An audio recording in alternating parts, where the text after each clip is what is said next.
November 7, 2002. It was actually one of the slowest news days in history. Yet, if you say that to an English fan, their bodies will flinch uncontrollably. Because the day looms over Nasser Hussain like a tornado that he can't outrun. Why? Because he made a decision that has haunted him ever since. It all starts on a morning at the Gabba. The sun was hot, but the pitch was green. There was a lot of talk about how this kind of wicket often nips around everywhere. But there were complications. Darren Gough, his most experienced seamer, had a ruined knee. Freddie Flintoff was also stuck in rehab. But Nasser Hussain heard that Steve Waugh was planning on bowling first, and another captain within his side, Marcus Trescothick, also said that he would. Nasser heard enough. He wins the toss and he decides to bowl first. England had been a consistently bat-first team throughout their history, even on helpful green wickets at home. Bowling first was just not part of English cricket culture, but Nasser wanted to take it to the Aussies. He had a Welsh quick named Simon Jones and two solid new ball bowlers in Andy Caddick and Matthew Hoggart. This was his moment to show that his team was going to attack from the first ball of the Ashes. And Nasser was right. The ball did swing. And at one stage he even thought to himself, maybe this is going to work. Justin Langer, Australia's opener, also thought the same. But England wasted the early advantage and Australia attacked. England's seamers overpitched, were too wide, and looked like throwdown specialists. Australia brought up their 50 opening partnership from only 74 deliveries. They were flying. But Nasser brought on Simon Jones, who might have been a little bit wayward himself, but he was quick, and he took Langer's wicket. Maybe that would slow Australia down. Instead, Ricky Ponting came out and went hard as well. Him and Matt Hayden put on another 50-run partnership, this time in only 60 balls. At lunch, the score was 126 for 1. But that wasn't even the worst part. Simon Jones' knee got caught in the outfield and he was carried off in agony. The ball had stopped swinging, the bowling lineup was not complete, and Australia were absolutely rolling. But the pitch was green. And that is why Nasser Hussain decided to bowl first at the Gabba. And this all, of course, reminds me of Hit Wicket, which is a mobile cricket strategy game that is all about making those tough decisions.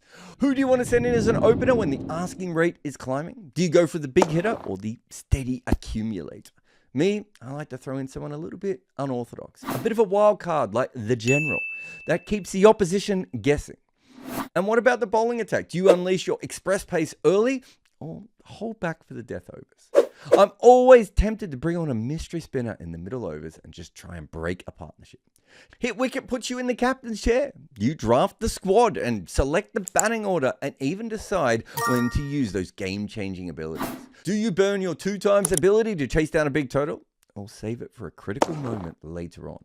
It's strategic, it's addictive, and it's more nerve-wracking than facing a show-up actor bouncer. Give it a go. Download Hit Wicket and see if you've got the tactical nous to win.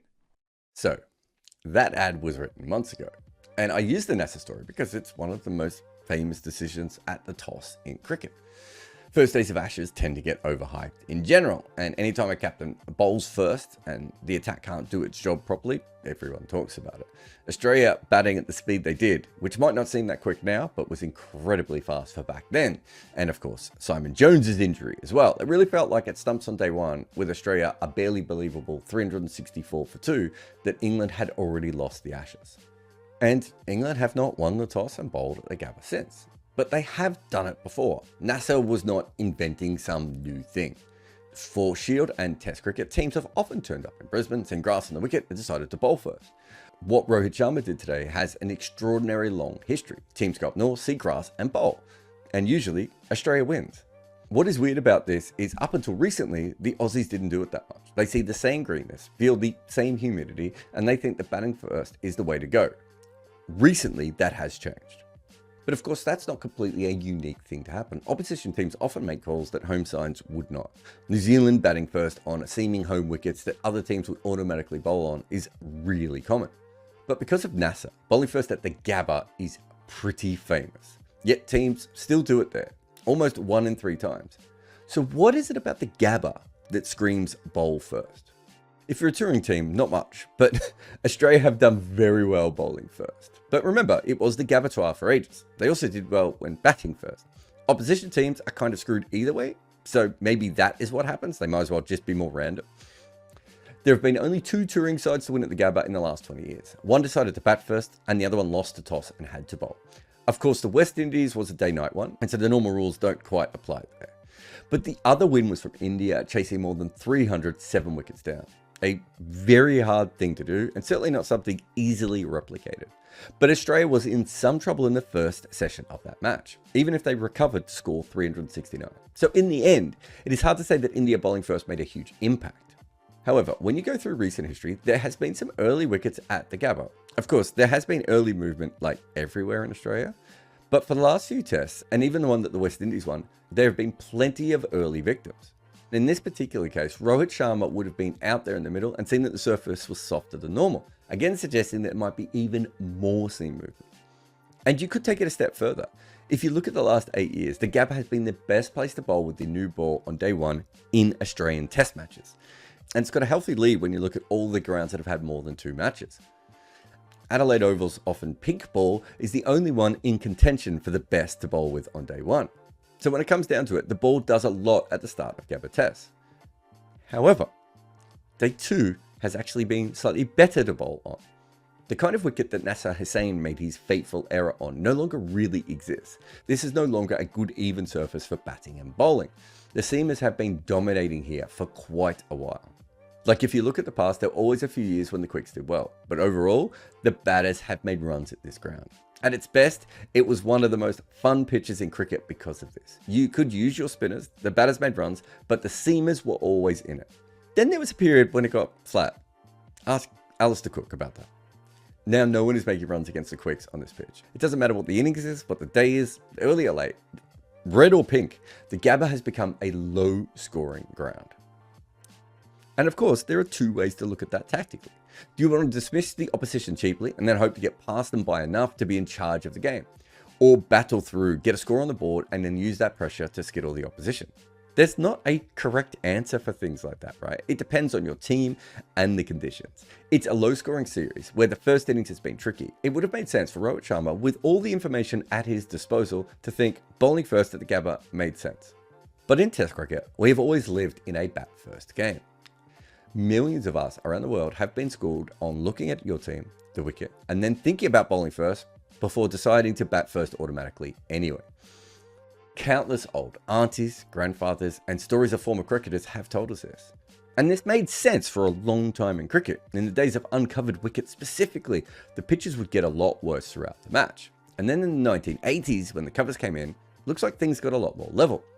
So bowling first isn't the taboo it used to be. And with the batters, especially the top 3, struggling so much, it makes sense to throw them under the bus early. Australia has a quality opener out of touch in Usman Khawaja, a makeshift one as his partner, and Marnus Labuschagne still trying to get back to his best.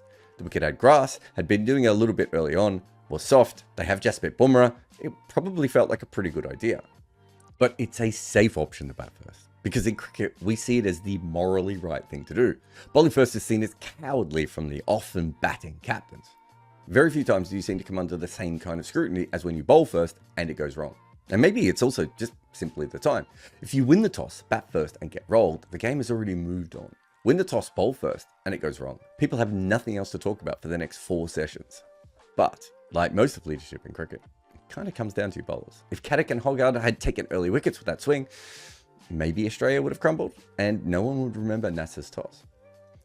Rohit Sharma did not make a hideous decision in this match. His bowlers struggled to find the right lines and lengths in their first spell, seemed to be working out for their second before the rain stopped them. They could still take a bunch of wickets tomorrow. But that doesn't really answer the overall question. If you're a visiting team, should you bowl first at the Gabba? The answer, as always, is it depends. But what you should never do is win the toss, bowl first, and then bowl badly. It took God and the demon to build international cricket, but don't tell Johnny Best that. 1882, Australia had played 1 test in England against the god W.G. Grace, and they sucked. So they were playing him again, and it was a tough wicket. But England was in front, so Australia was desperate for a 3rd innings lead. At number 8 was young all-rounder Sammy Jones. After a routine single, he walks down to do some gardening on the pitch. Grace whips off the bails and appeals. The ball wasn't dead, Jones was run out. The Australians were furious. In fact, some of the English players were also furious. But what Grace said went, and the umpires had already given it. Next in was Fred Spofforth. He was known as the Demon Fast Bowler. He was furious, and he let England know exactly what was coming next, which was maiden. There's 12 maidens. I can't count them all. England only needed 85 to win. W.G. Grace made 32. England only 77. That was the test where the Ashes began. Buy my book, Overthrowing Cricket's Empire, on Amazon today.